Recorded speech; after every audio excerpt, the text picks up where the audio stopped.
Welcome to the Cybersecurity Summit podcast. Vincent Aimutus. I work at Federated Insurance down in Owatonna, Minnesota. I have been here almost 18 years. I'm our Director of Information Services and CISO, overseeing our infrastructure, middleware, and information security operations here. And so you're joining our Cybersecurity Summit podcast today because you're one of our think tank that actually helps us pull together our annual Cybersecurity Summit in its 14th year this year. And you're new to the think tank. Yeah, I'm thrilled to be a part of the think tank this year, helping develop the different topics that are going to be discussed at the Cybersecurity Summit this year. And just as the think tank gets together regularly to talk about the agenda and talk about hot topics in the industry, it's been so fun to not only contribute tidbits here and there, but it's a fantastic group of security leaders really spread across multiple states here. But just to hear some of their insights and perspectives and have some friendly banter along with our, group therapy sessions that we like to have as well amongst security leaders. It's been a fantastic time, and I'm just thrilled to be a part of it. Well, and so in our monthly think tank meetings, you wouldn't know this, but this year, Lauren and Dan, as the co-chairs, have created this half of the meeting being part of a broader discussion so that you guys have more of a peer group discussion around the big topics that are happening. I'm sure this next month it's going to include what just happened with CrowdStrike. I no diss to anybody, these kinds of things are happening in the world, and so the impact of those is broad. And so those are the kinds of things that within this group, it's a confidential place where kind of the greatest minds of the time can knit through and talk about implications. And likely some of the people in the room are touched by it or involved in resolution. Right. Definitely. I mean, I think that's the beauty of that kind of format. And we all have different backgrounds. We all have different roles today. You have representation from public sector and private sector and some education and students and things like that. You have some of the more professor-like philosophical perspectives and the practitioner, here's how it's actually done in the real world kind of perspective. It's just such healthy dialogue. And yeah, if that ends up being the topic this next month, more of the same. We've talked about policy and regulatory landscape. We've talked about AI, obviously, because who doesn't talk about AI these days? It's a super healthy discussion, and nobody's afraid to contradict or add on, and we all just bring such strong value from our various backgrounds and things like that. It's a lot of fun. So let's talk more about your background. You actually have a really interesting story because unlike most cyber professionals who have been many places, you have been one. Yes, and so what you do have in common with a lot of cyber folks is that you started more in that software development world. Tell us a little bit about your journey. Yeah, you bet. So went to college up at Bemidji State University, way up in northern Minnesota. Go Beavers! And really knew I liked a lot of things. Still have a ton of hobbies today, but didn't necessarily know where I would go in my career. And being that way, had a lot of different fields of study. I did computer information systems, business marketing and entrepreneurship, and psychology, all as three different areas of study up at Bemidji. But opportunity came to work at Federated coming out of school, and jumped at the chance to become a systems developer and do some programming and software development, software engineering. And it was something I could do, but didn't necessarily find a strong passion for as I got into that role for the first handful of years.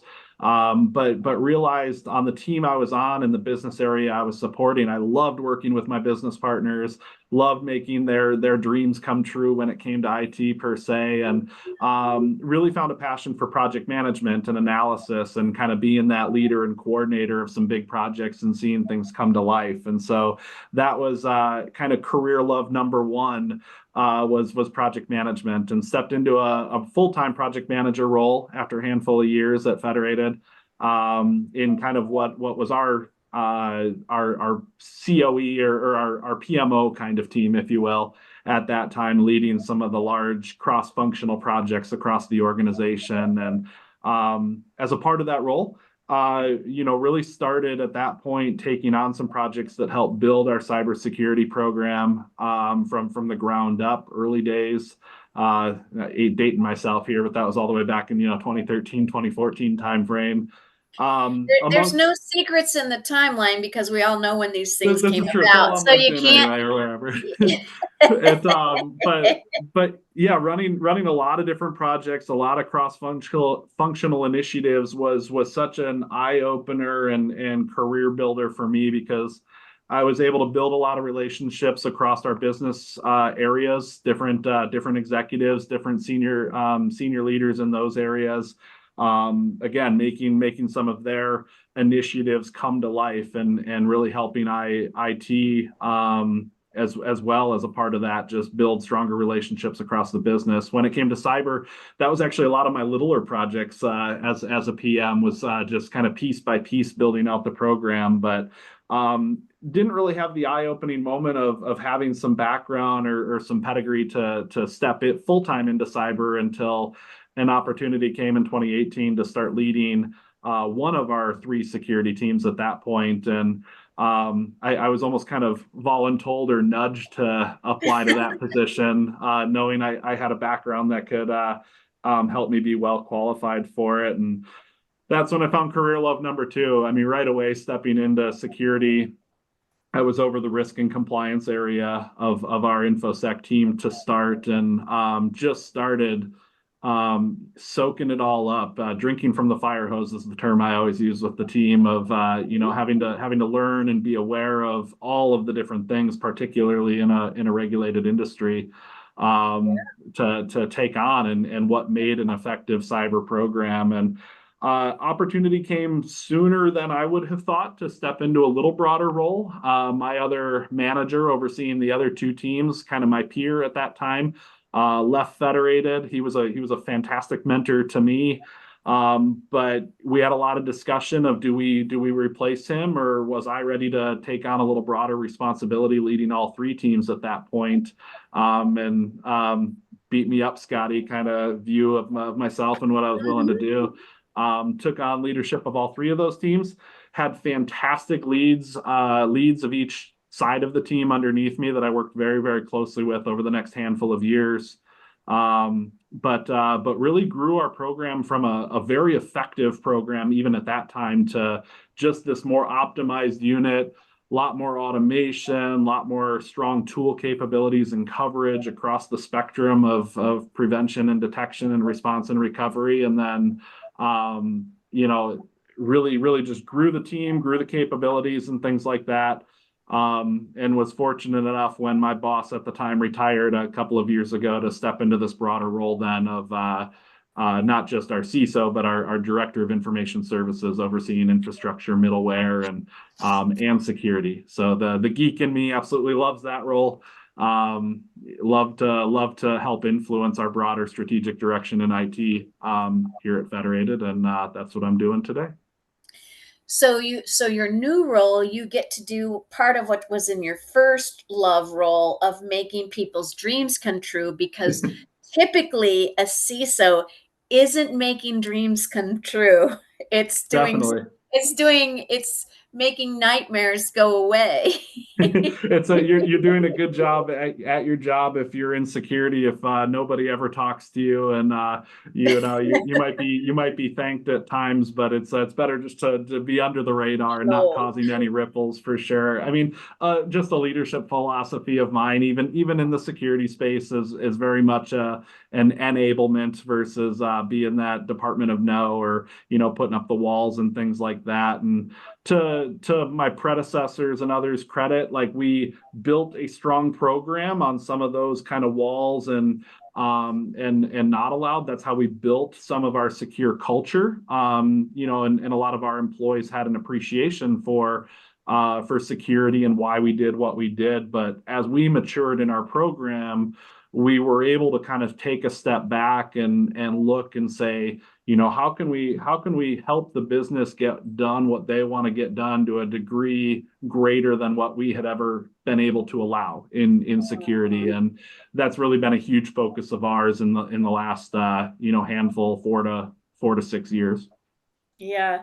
And so I love that when I've been able to be interviewing folks over the last 3 years in this space, and what seems to be a thread of success of the companies that are moving forward, whether it's a provider or a a big company, is that they focus on the enablement and they focus on what the business need is and how do they tailor what they're doing, not only with the people, with the folks, because everybody says, that's your greatest risk.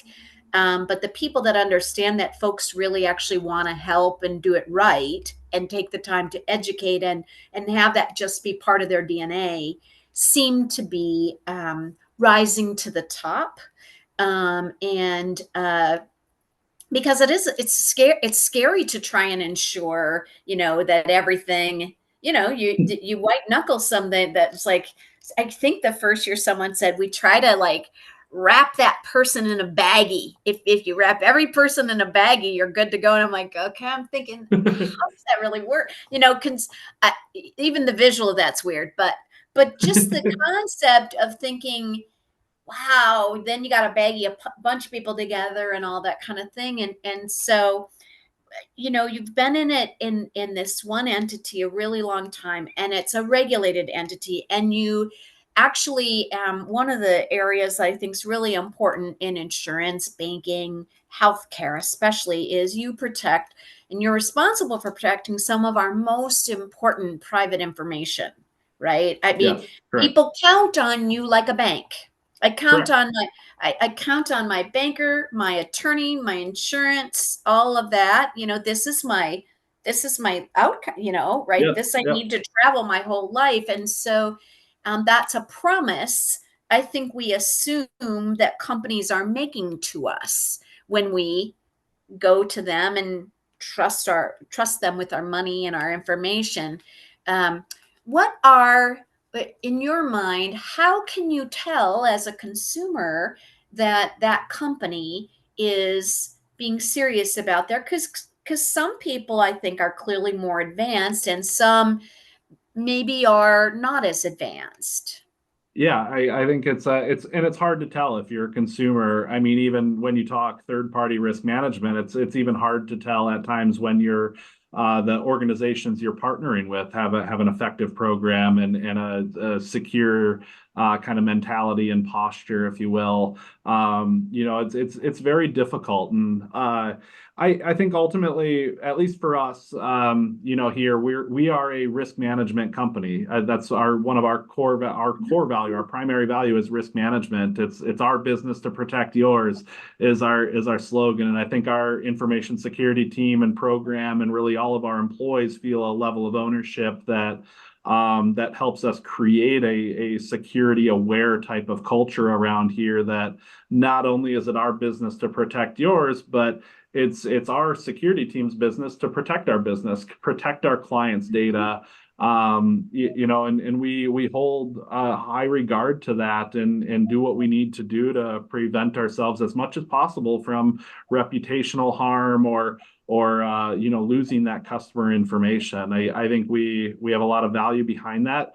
I think the difficult part in the cybersecurity world is it's it's cliche, but it's the not a matter of if but when kind of thing. Yeah. You at Right. the back of your mind, you know and want to educate people that no matter how good you are per se, or no matter how well you do, it's just one slip up that can Yep. intentional or unintentional, that can cause an issue. And you Yep. also need to maintain that viewpoint with your partners and things like that, that no matter how much due diligence you did, no matter how much respect you have Yep. for what they answered within their due diligence questionnaires, within their SOC 2s, etc., All of it. Yep. it could happen. So then it becomes a little bit of a, how well do you recover? How transparent are you with your consumers? How quickly Mhm. do you get back online?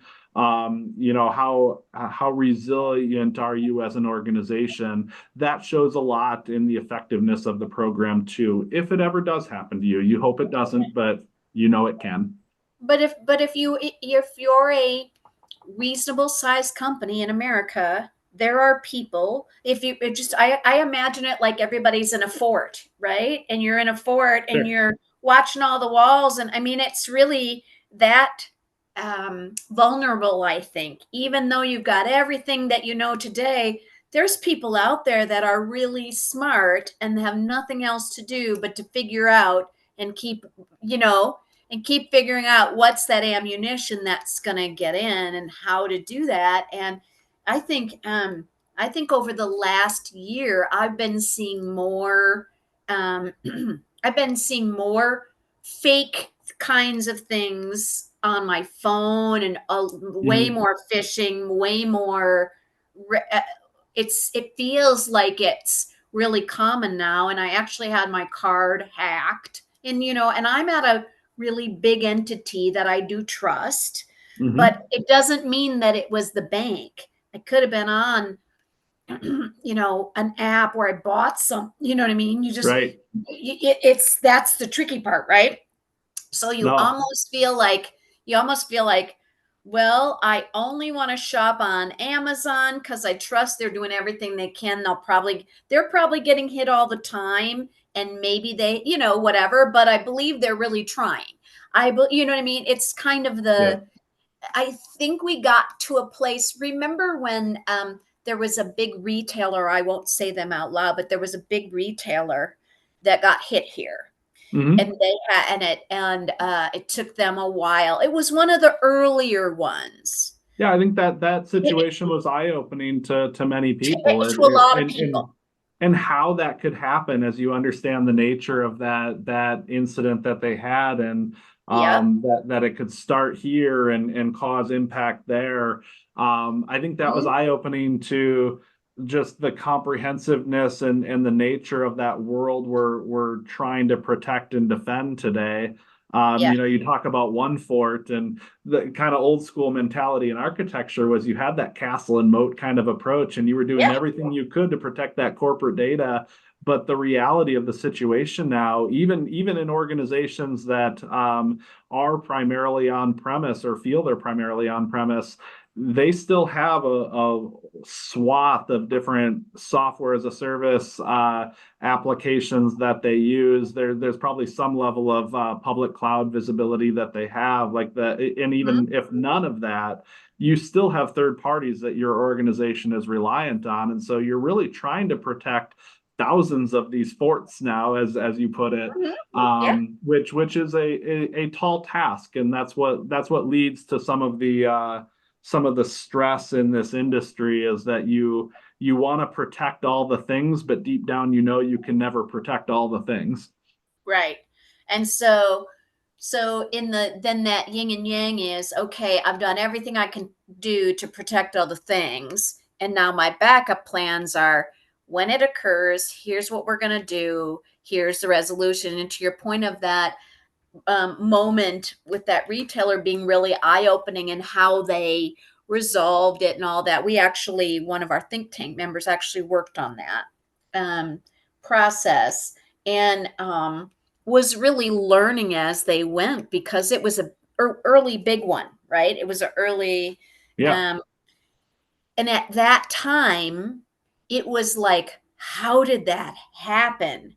Now, what happened last week with another entity that got hit and it crossed over all kinds of, now a third party, right, that got hit and it crossed over a whole set of different companies, right? Mhm.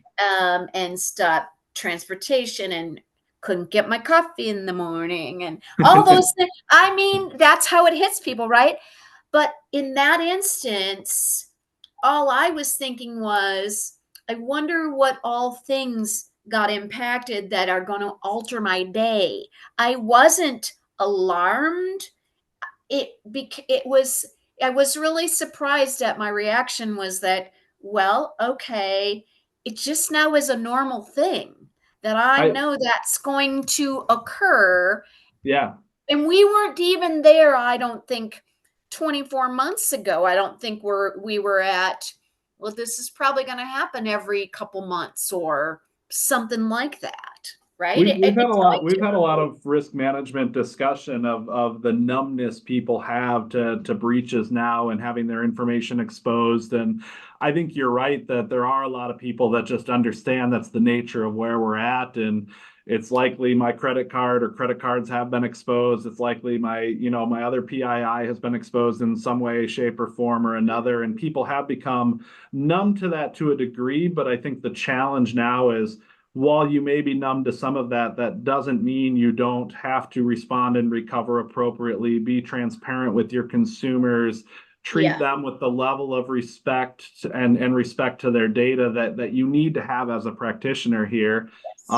And even if people are numb to that kind of feeling, you still need to build a culture that understands what needs to be done if that were to ever happen to your organization or your third party's organization. And I think I think that's a testament to the people that you have on an org if they understand that yeah, these breaches happen all the time, or even like this past week, an IT outage, not even a security incident, but an IT outage can Yeah. have this mass effect on society and the tentacles. And there was actually a security incident just a handful of months ago that had a pretty broad ranging impact in not just one vertical, but also the financial services sector that it fed and some of the other Mm-hmm. supply chain sectors that it fed and things like that. I think it's eye-opening to people the broad reach that some of these types of incidents can have and the impact it can have on an organization that may be completely or seemingly unrelated to your primary organization. It's a fascinating risk management discussion. It's leading enterprise risk management groups, even outside of security, to have a little bit more effective conversation of how can we be proactive with some of these types of incidents. Who Yeah. do we need to work with to say that if a IT outage happens on all these Windows machines, like how are we going to recover as an org, even if we don't run that security tooling? Right. Or in another case, if say you insure a type of company, we're an insurance company, That's what I mean. Yeah. say you insure a type of company that sector has a major security incident or something like that. What impact does that have on our bottom line? And what can we do, being a risk management organization? What can we do to help prepare our clients for that type of impact, even if it's not going to impact our insurance book of business? Right. And so do you, in your book of business, do you do cyber insurance? We offer cyber insurance as a component of our coverage. It's rewritten through another organization, reinsurance. Okay. Okay, Yeah. it's reinsurance. Okay. And so are you doing a lot of that business? Is that growing? And are people, I hear both sides. People are like, well, I'm not going to pay for the insurance because whatever, I'll just pay for the fixing of it. And so Sure. there's a bit of two schools around that. The broader cyber insurance market is fascinating to watch play out the last several years. And even us being an insurance company, and having some more insights into how the insurance industry works. The cyber coverage has been just fascinating to watch play out. This started as an errors and omission type of coverage Yeah. that people didn't understand but wanted to add in as a part of managing risk and pricing risk, which is what insurance is. And offering people a safeguard to protect them in their worst days, and offer, whether it be financial assistance or business recovery assistance in their worst days. Cyber was viewed as this can cause impact to people. And what came to be over the last several years is you realize that cybersecurity has so many tentacles, so many different components, that it is not an easy thing to underwrite. It's not an easy thing to accurately price that level of exposure to organizations. But I think what's commendable in this side of the industry is you've started to see cyber insurance carriers get a lot better at pricing that risk through more effective lines of questioning, to ensure that those programs are not only doing what they say they're doing, but also demonstrating that. And the data has become so much stronger to be able to effectively understand how comprehensive those programs are and accurately price that risk. And you heard horror stories early on of cyber insurance carriers just rejecting every claim and things like that, and finding exclusions here, there, and everywhere. But ultimately, I think it was the industry being relatively immature and getting its feet under them a little bit to more effectively manage the risk. And over time here, you've started to see premiums come back down a little bit again, and regulate to a degree, because organizations have gotten better at pricing that risk for cyber insurance, and programs have been forced to more clearly articulate how robust their program is, particularly when it comes to identity and access management, to be able to get the kinds of coverages they feel they need, at the right cost, at the right premium. That makes sense. So to break that into real people language, if I'm a small business and I have 1,000 customers that I'm trying to protect, that's one kind, and I do this kind of a business, that's one kind of a price, because I would get maybe these 3 features that I need to do. So there's more sizes and customization, because the carriers know what they're doing more, and and you can itemize what they're going to cover and deliver out. So we'll cover recovery of this, typically costs this for a consultant, this for so all those data points are known better now, right? Correct. And regardless of price of the insurance, regardless of premium, I think, again, from a risk management perspective, one of the really neat things to see, and you see a lot of cyber insurance carriers offer this now, is just the who do I go to? Who do I call when I have a suspected incident? Who do I partner with to effectively build out my program when I might only have one person in IT, much less security? Who can I partner with that's a trusted advisor? You've seen the evolution of companies offering that level of service, and cyber insurance carriers offering some of the recommendations on who to partner with, how to safeguard your organization, some simple low-hanging fruit that Joe business owner can do to at least help mitigate some of that low-hanging fruit type of risk, which has been great. Super good job by the industry in doing that. Yeah, and actually there's actually some resources that have pretty good videos. From a training perspective, we had to do some training working with the Cybersecurity Summit, and it's pretty straightforward. It's really not that hard for employees to actually comply is a tough word, but to help shepherd and be appropriate. It's really not that hard. It's really some very straightforward, basic kinds of things for them to help the organization stay safe and not be at risk. True. Lots of great materials out there today that's easier to consume, easy to take some simple steps to really mitigate a lot of risk. Even things like multi-factor authentication out there. That's a huge step in the right direction for an organization just to get some of those simple types of things in place. You talked a little bit about mentoring earlier before we were recording, and I just I think mentoring in this industry is really important because there's so many. It's a broad industry. So if someone said, "I want to get into cybersecurity," there's maybe 6 or 7, in my mind, kind of sub disciplines within it.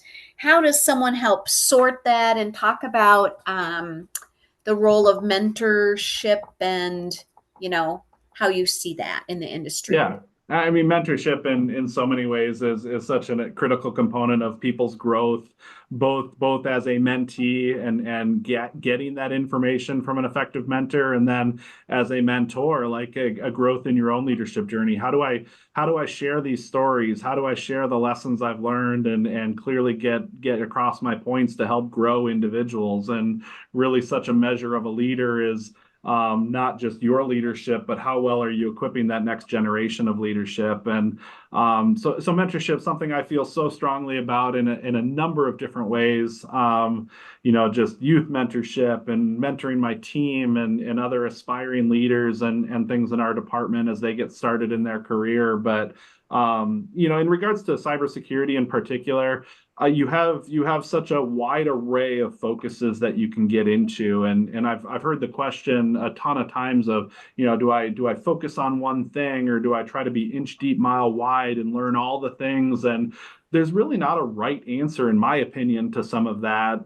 How I typically will answer that question is start down the path of learning the things and covering the high level components and concepts as best you can. And in doing so, you hope that some of the particulars might resonate more with you or light a fire you to want to dig in further. And that there's some people that want to learn all the things at a certain level, at a certain depth, and then there's others that get into certain topics and I absolutely love this, I'm going to dig further. So until you get far along enough in your journey, be open to exploring and learning all of the things. And then as a mentor, really one of the things I think I try to do in security is just make yourself accessible as a leader. I've had such a variety of people reach out to be mentored informally or formally. And I think one of the things that just like lights me up and puts a smile on my face is I've had people,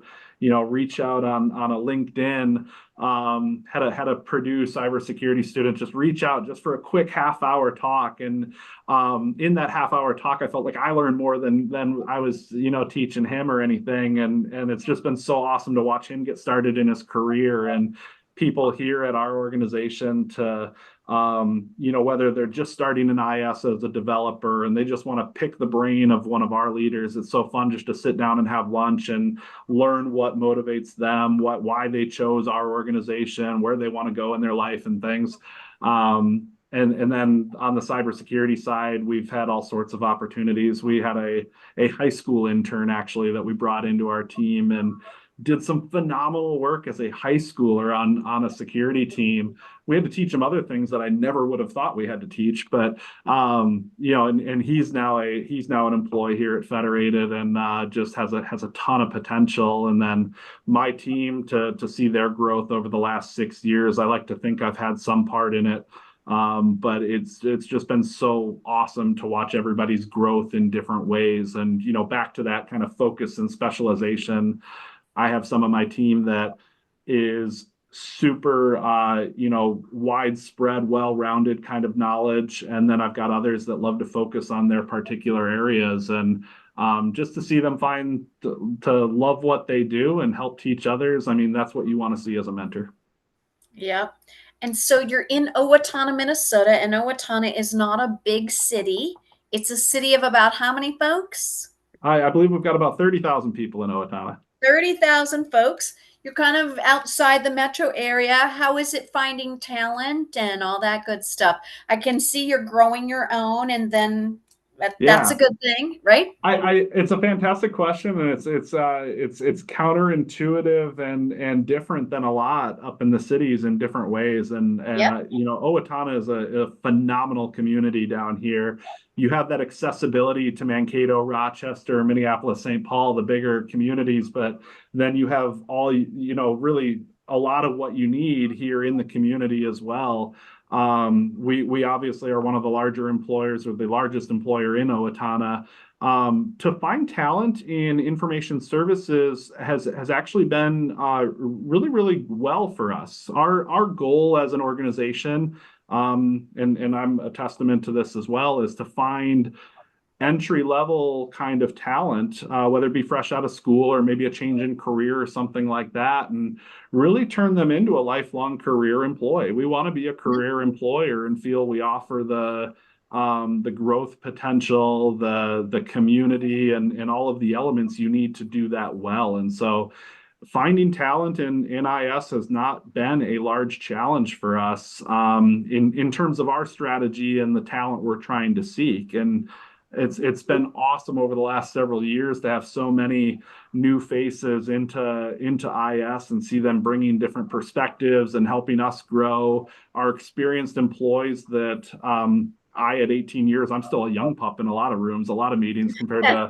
some of the tenure of some of our employees. But it's been awesome to see a lot of our experienced employees be able to offer the kind of mentorship, leadership, guidance you want them to, and just build this healthy dynamic in our shop to leverage some of that tribal knowledge and genius that the vets are bringing, and then also bring in new ideas, new perspectives, and innovation from that next generation as well. Just a really healthy dynamic. And so in terms of Owatonna, I think we're well built to succeed. Our corporate strategy for over 120 years has is a testament to that. We love this town. We support this town, and it's a really wonderful place to be. And those vets, you could call them not 29 anymore. That's true. That's true. It's a little softer word. For sure. So you are part of the legacy of the town, the lead employer, and that really actually bolsters up your team and what you can really do. And that longevity, I bet, becomes part of your secret sauce, not only just your own and the loyalty that people have, but the care that they'll take should the day come that you guys have to face a breach or some kind of scenario like that. Your team will be ready, boots on the ground, and they'll have the DNA to be able to work through that, of course. Yeah, I think our corporate culture is something we take a lot of pride in. It's unique in a lot of ways. I mean, you were talking about me wearing suit and tie even and being in office Yes, as of we course. got on the call today. It's but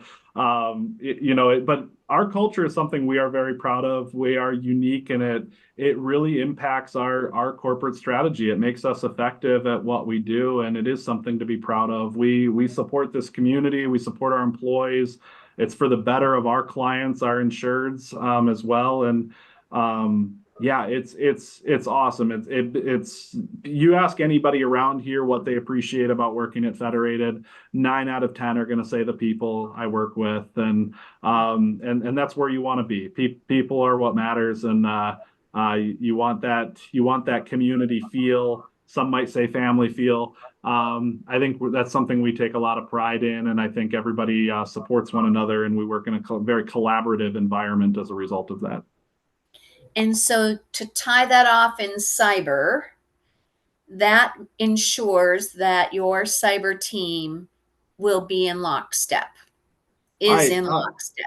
100%. I think you see it as we do our exercises, as we go through, whether it be a cyber incident response or a business continuity exercise, or you start to stitch all of the things together.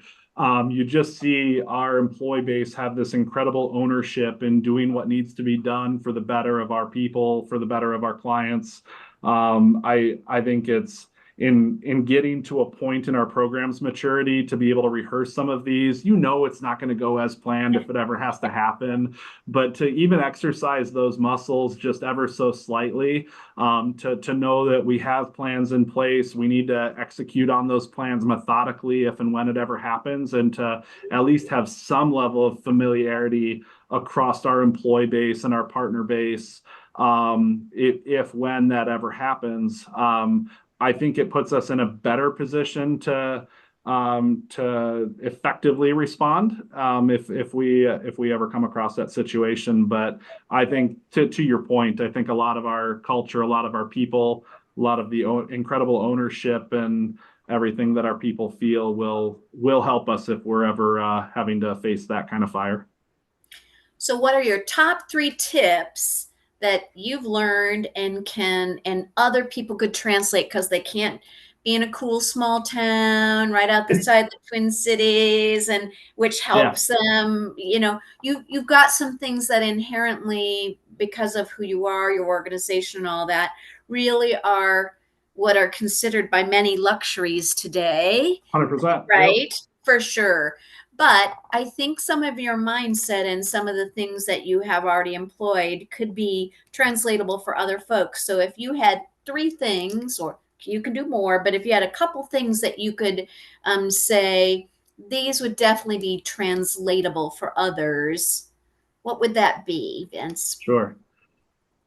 Be intellectually curious, be a lifelong learner. Know that this world changes so fast, and whether you're talking IT or security or so many other areas, that things change so fast in this industry that you have to be a lifelong learner. You have to be intellectually curious to want to explore other things, and really just to make the most of your career. You're not going to be able to do the same thing for 30 years, even if you're at the same organization. You're going to Sure. have to learn over time. So, yeah, be a lifelong learner. Be patient. Something I've talked a lot with folks about lately, and you get into a career, you want to change the world, you want to do all of these things. Know that there's a level of patience needed to understand your business, understand the relationships and the people you work with. Know that not every, Rome wasn't built in a night, kind of thing, or a week, or whatever.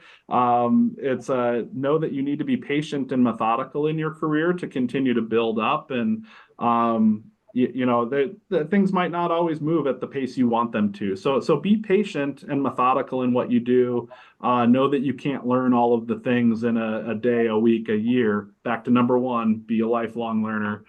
Mhm. And then number 3 is, really appreciate the organization you work for. And if you don't appreciate that organization, don't be afraid to change up. I think what we experience here is, people appreciate our culture. People appreciate the way we do things. We treat our employees very well. We treat our clients very well. And, the people that stay here have a tremendous level of respect for everything the organization does. So, to know that there's a lot that goes into fulfillment in your life and career, by working with the people you love working with, and building those friendships and everything like that.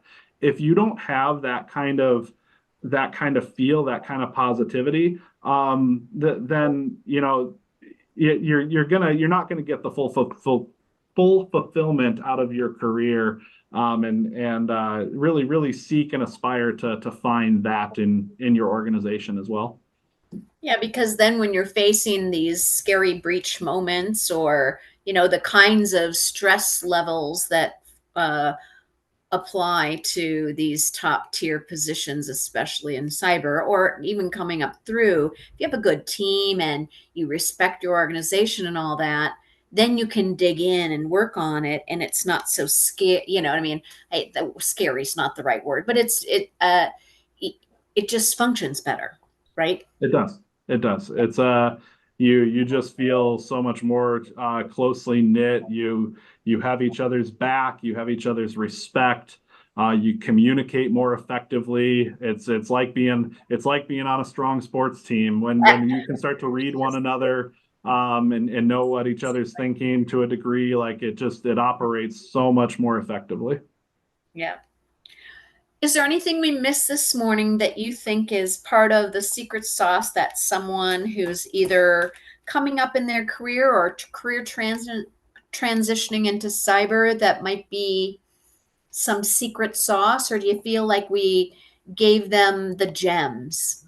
No, I feel like hopefully we gave him a few gems. I think imposter syndrome is a real thing in this industry. To ask even things that you might perceive as stupid questions. Ask those questions. If you want to know, ask. I almost can guarantee others in the room had that same or a similar type of question. Reach Mhm. out to people, network, be vulnerable. Find the time to make relationships, even if it's awkward to you. We're a bunch of nerds that are likely, in a lot of cases, introverts, and that is the most ruffling experience to go into a room and chat with people or go run the gauntlet of vendors at an expo or something like that. But until you open yourself up to do that, you're withholding some information that you can learn. You're stopping yourself from kind of broadening your network, your horizons, and things like that. So do the things that are uncomfortable. Don't say no to opportunities, and don't be afraid to get yourself out there in situations that might feel awkward or unique to you. That's how you challenge yourself and kind of raise yourself to new heights you never thought possible. Right. So manifest it, right? For sure. Manifest it. Put it out there, manifest it. Right. Definitely. Definitely. Well, thank you so much for your time today. It was really fun this was a really different one because you've been in the same place. And so we got to talk about the things that are luxuries, where you can really build a team and get to it and plan and prepare. And so we now know that you guys are ready and able, should a moment come. But also some really good, just beyond what's feel good.